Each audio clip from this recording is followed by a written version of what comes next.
So I thought I'd try something slightly different in this video and take you through how I designed a new vegan dessert that I was serving as part of a one-off tasting menu of almost entirely new dishes.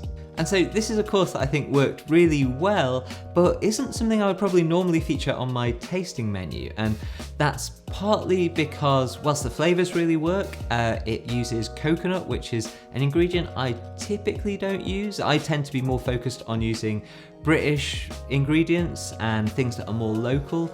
And also coconut is something that can be a bit overused in vegan cooking because it's a really useful natural way to add richness to dishes, and it works particularly well in this dish. But normally for the main tasting menu, I try to avoid things that I feel like are perhaps a bit overdone elsewhere.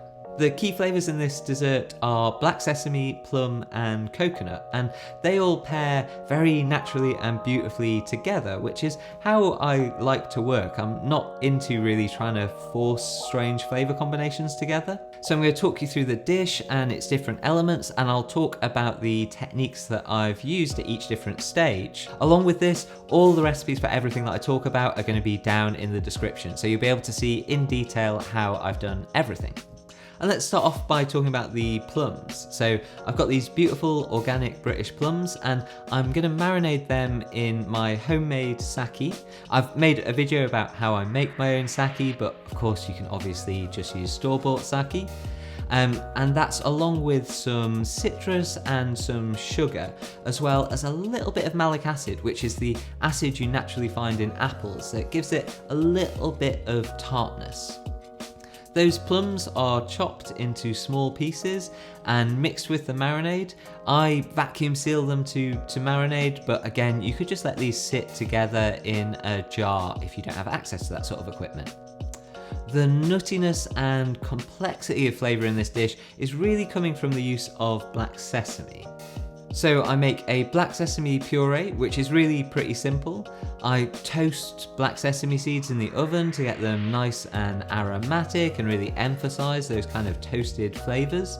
And then I puree these with a simple syrup, and that puree of black sesame gets passed through a very fine chinois, so you get a really lovely smooth black sesame puree that's got this delicious punchy toasted black sesame flavor. And I've used this black sesame puree in other dishes and in other ways, but I actually think it's so delicious on its own, and its flavour is so immediate when you don't do anything else to it, that's how I chose to use it in this dish, just as some of the black sesame puree almost to dress over other elements of the dish. Then I also use black sesame to add some crunch and a bit of texture to the dish too. So I caramelise black sesame seeds, and then I mix them with tempered dark chocolate. I've made a video about how I do my tempered chocolate sous vide before, so you might want to have a look at that if you're interested in chocolate work too.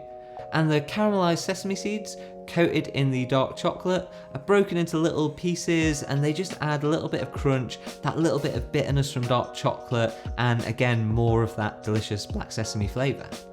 And then the last black sesame item are these little black sesame butterflies that I make. So these are using that same black sesame puree from before with some isomalt added, and then I use a stencil to spread this mixture out onto a silicone mat. Those get dried until they are these crisp little black sesame butterflies, and the dish gets finished with one of these. I quite like the fact that that gives you this nice monochrome black and white contrast to the presentation of the dish, and also gives you this indication of the flavours that you're going to get within it, although they're sort of hidden away when you first look at the dish.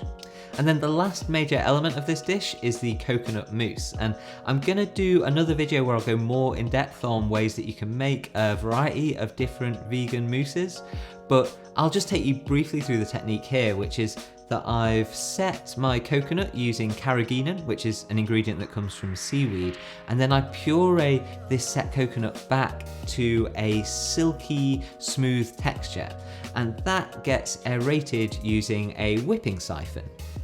And that gives me this really rich, delicious, incredibly smooth coconut mousse. But then I explore that texture and presentation of the coconut mousse a little bit further by freezing it in liquid nitrogen. And then that allows me to break this silky smooth mousse up into what looks like these angular little shards and broken pieces.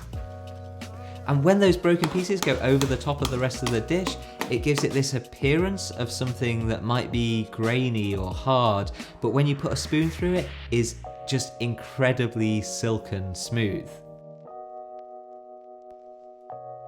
And then the dish gets layered up in these beautiful white glass bowls. The sake marinated plum goes in the very bottom, and then I have my black sesame puree and the black sesame tempered chocolate, which just gives you that nice crunch and contrast. And then the broken coconut mousse goes over the top of everything else, kind of obscuring the other ingredients in the bowl, so you don't get a lot of visual clues to the flavours, and it also gives it this textured look that's going to be slightly deceiving when you actually come to put a spoon through it. And finally, my little black sesame butterfly goes on top, so we have this cool black and white monochrome effect, and it's quite a striking visual look to the dish. And again, that black sesame butterfly just gives you the only clue really to the other flavours that are hidden beneath the coconut. And then that was the finished dish. I thought it'd be a nice one to share with you because it went down really well with the guests, and I think it's got a couple of interesting little features in terms of texture, presentation, and perhaps how you think about bringing together a vegan dessert. So I hope you found that interesting, and some of the techniques within this I mentioned I've already done some videos on, so you can look at those a little bit deeper if you'd like to, and I'm going to come to this mousse technique soon and do something more in depth on that because it's such a useful and versatile technique. So I hope you've enjoyed the video, and if you're interested in a modern take on plant-based cooking in general, then perhaps have a look through some of the other stuff that I've done because that's really the area that I specialise in. Thanks very much for watching, and I'll see you soon.